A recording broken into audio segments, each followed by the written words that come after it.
Benartside, c'est la création de luminaires pour aménager l'intérieur et avoir une ambiance cosy à la maison. Une philosophie de décoration écologique et qui permettrait d'être en accord avec la société aujourd'hui et les problèmes qu'on a maintenant. À partir de la technique de l'origami et de pouvoir mélanger mes origines, ma passion et en faire ce que je fais aujourd'hui.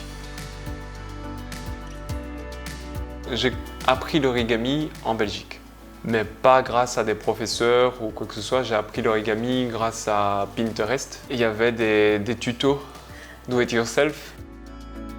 Je suis arrivé à Bruxelles il y a 10 ans.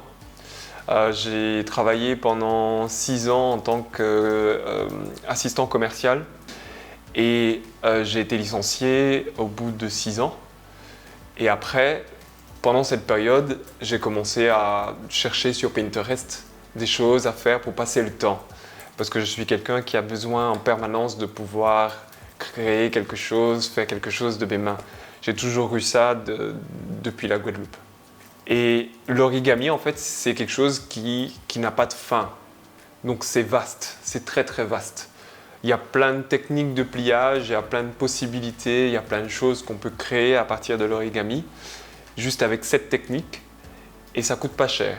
J'ai reçu en cadeau de mes sœurs un livre qui s'appelle Origami for Designer de Paul Jackson. Donc l'origami à la base était quelque chose qui était créé pour faire des animaux ou des scènes de vie comme ça, mais lui il l'a rendu accessible pour le design, donc pour pouvoir créer du mobilier, des luminaires, et vraiment même à la NASA on utilise l'origami pour pouvoir envoyer des satellites en orbite.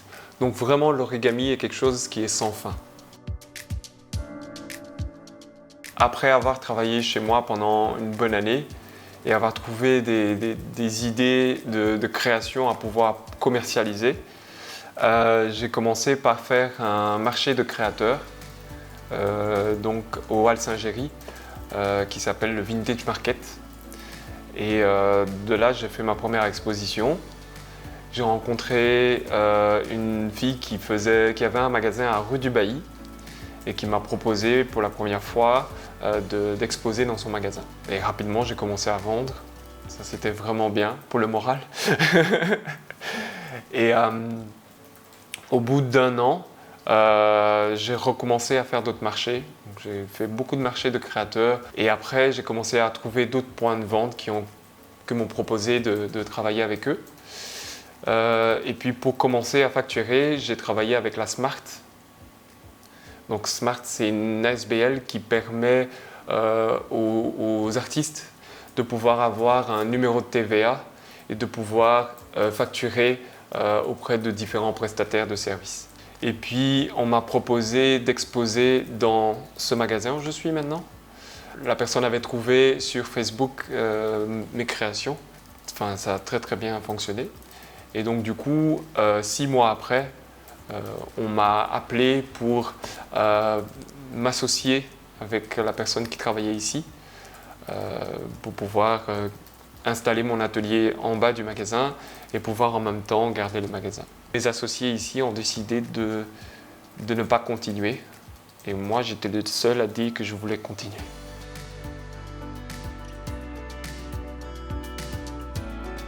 Je voulais avoir une démarche aussi recyclée, donc avoir une partie recyclage dans mes créations. J'ai commencé à rechercher à Bruxelles principalement d'autres créateurs qui était aussi axé sur la partie recyclage, donc toujours dans la décoration, mais qui utilisait cette même manière de pouvoir un peu créer à partir d'objets recyclés ou de matières recyclées.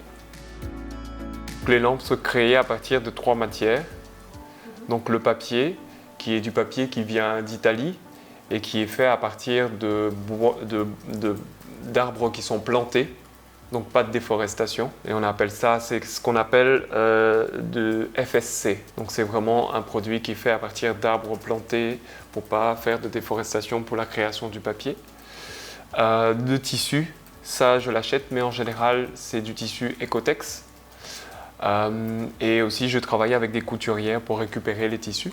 Et le bois, c'est la partie qui est 100% recyclée. Donc, le bois provient de déchets de chantiers de construction ou parfois de chantiers chez des particuliers.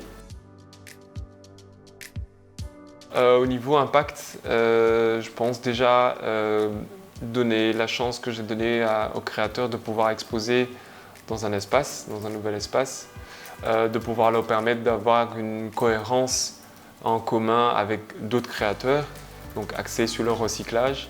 Je pense que au niveau style, j'ai amené quelque chose de nouveau, avec des mélanges de matières, avec un style différent aussi au niveau des luminaires. Aussi au niveau de mes ateliers, je pense que j'ai aidé pas mal de gens à pouvoir découvrir l'origami et à se rendre compte que ça peut leur apporter un peu d'apaisement. Parce qu'il y a beaucoup de gens qui me disent que depuis qu'ils font maintenant de l'origami, ils sont moins stressés. Et beaucoup de confiance en soi. Parce que quand on fait un atelier et qu'on réussit à faire sa lampe et qu'on a réussi à la faire pareil que moi, ben, les gens sont très satisfaits. Et ça amène vraiment... je vois le sourire et je sens que ça leur a fait du bien. Le Covid, c'était assez surprenant. J'étais en pleine expansion, si on peut dire ça, parce que je venais d'ouvrir un deuxième magasin. Ça m'a un peu arrêté dans mon élan. Donc j'ai dû fermer le magasin au mois de mars. Et donc du coup, ça m'a aussi permis de prendre le temps de réfléchir, de me reposer aussi et de reprendre des forces pour pouvoir un peu revenir plus dans ma partie créative. Ça a été un gros handicap parce que je ne pouvais plus vendre, qui était mon revenu principal. Donc ça a été un petit peu difficile, mais après un mois, j'ai commencé à un peu m'axer sur les ventes sur Internet. Donc ça m'a permis aussi de développer une nouvelle forme de commercialisation de mon produit. Et donc du coup, oui, l'impact principal était le fait de ne plus avoir de revenus par le fait de ne plus avoir de canaux de vente. Il faut vraiment faire des recherches sur les aides qu'il y a en Belgique, parce qu'il y en a énormément, qui peuvent permettre de pouvoir faire une business plan, ce qui permet d'avoir vraiment les bons atouts et les bons éléments pour monter sa société. Via le 1819 par exemple, c'est une plateforme qui permet un peu de renseigner sur tout ce qui est disponible en Belgique concernant les aides, les ASBL, les couveuses d'entreprises qui permettent vraiment de pouvoir par exemple garder son statut de chômeur, de pouvoir tester une activité créative ou commerciale pendant 1 an à peu près.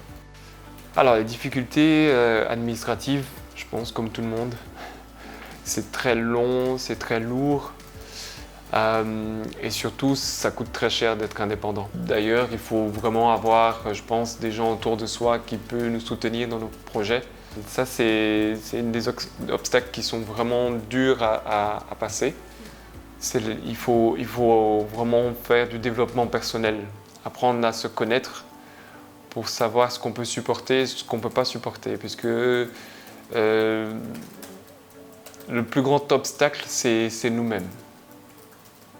Il y a des choses qu'on pense ne pas pouvoir faire, mais qu'on peut vraiment faire. Alors si on apprend à mieux se connaître, à mieux développer sa confiance en soi, on arrive vraiment à se surpasser et à faire des choses vraiment extraordinaires.